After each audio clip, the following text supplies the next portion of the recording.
జై భారత రాజ్యాంగం సమూహ యూత్ లిటరరీ ఫెస్టివల్ లో భాగంగా బుక్ టాక్స్ పుస్తకంతో కాసేపు అనే ఈ కార్యక్రమానికి నిర్వహణ బాధ్యతలు అప్పగించినటువంటి కాత్యాయని విద్మహే మేడం గారికి, మిత్రులారా, సమూహ వర్డ్స్ అగెనెస్ట్ వాల్స్ అనేటటువంటి ఒక స్లోగన్ తోటి గోడలను బద్దలు చేయాలనేటటువంటి, అవి మతమౌఢ్యపు గోడలు కావచ్చు, కుల తత్వంతో కూడినటువంటి గోడలు కావచ్చు, మనుషుల మధ్య ఉండేటటువంటి కనిపించని అంతరాల గోడలు కూడా కావచ్చు, వీటన్నింటినీ బద్దలు చేయడానికి ఈ కార్యక్రమాన్ని ఎంచుకున్నది. అది కూడా యూత్.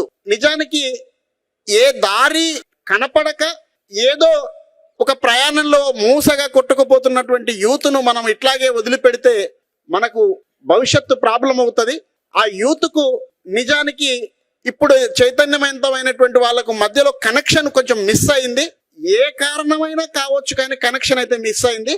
కాబట్టి మనం సమూహగా యూత్ దగ్గరికి ఒక ప్రజాస్వామిక దృక్పథాన్ని, లౌకిక ప్రజాస్వామిక విలువల్ని తప్పకుండా యూత్ కు పరిచయం చేయాలి. లేకపోతే వాళ్ళు బీసీలు కావచ్చు, ఎస్సీలు కావచ్చు, ఇంకే సామూహిక వర్గమైన యూత్ కావచ్చు, ఇప్పుడు అత్యంత మోసపూరితమైనటువంటి దేశభక్తి అనేటటువంటి ఒక అబద్ధపు ప్రచారంతో వాళ్ళు యూత్ నంతా అట్రాక్ట్ చేస్తున్నారు. ఇట్లాగే వదిలిపెడితే దేశం ప్రమాదపు స్థితిలోకి నెట్టబడుతుంది అనేటటువంటి ఒక అంశంతో వాళ్ళు ఈ రకమైనటువంటి కార్యక్రమాన్ని నిర్వహించడం జరిగింది.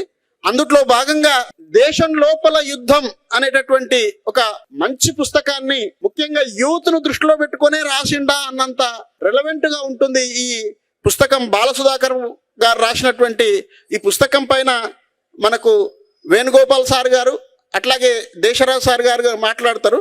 ఆ లోపల దేశమంతా మతం కళ్ళు మొలిచిన దేశంలో ఇప్పుడు కాపాడుకోవాల్సింది దేశ సరిహద్దులను కాదు, స్వగ్రామాన్ని. ఇప్పుడు స్వగ్రామమే ఒక యుద్ధ భూమి అంటూ మనకు ఒక అస్తిత్వ బహుజన వాయిస్ తో కూడినటువంటి సాహిత్యాన్ని కళింగాంధ్ర నుంచి రాస్తా ఉన్నారు మిత్రులు. నిజానికి కళింగాంధ్రలో దళితవాదపు కవులు చాలా తక్కువగా ఉన్నారు. ఆ లోటును